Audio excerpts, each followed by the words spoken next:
2種類あってね、そうそう。手前でもいいな。でも手前やりつつ横もやると。そうね。こうしたらこう入れて。その時にこの時はこう入れて。だから最初に1個だけ折ってから横やるかな。こうね、入れて。ほら、結構こう問題こうなの。ああ、そうかそうか、そこがね、そこで。確かに。あ、はい。こんな感じね。ほら、で。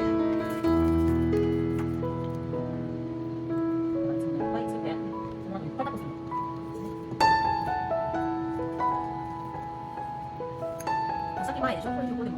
大体こんな感じで。こうね、こんな感じで、前。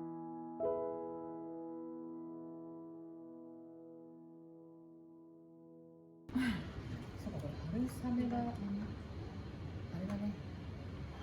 多いか、これ多いな。うまく細長く。春雨もうちょっと切った方がいいと思います。ちょっと長いかもね。長いよね。何枚か出していいの？あ、ごめんね。はい、できました。これをしなりすぎるとダメなんですね。そうなんだよね。はい、はい、ありがとうございます。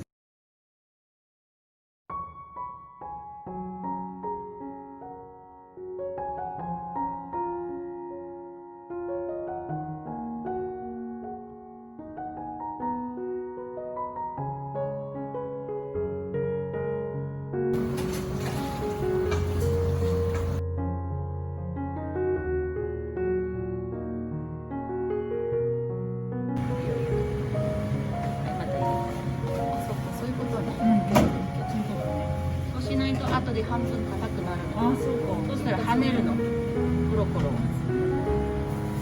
油でコーティング。油でコーティン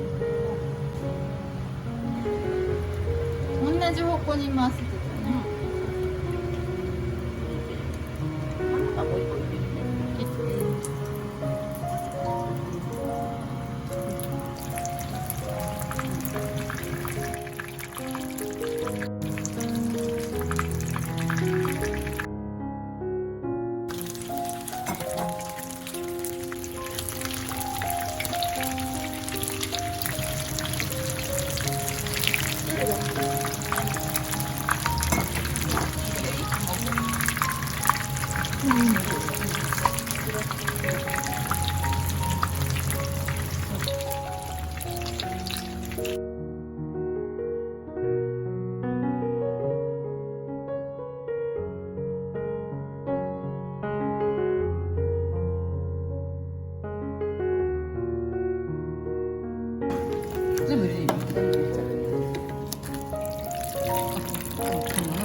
す。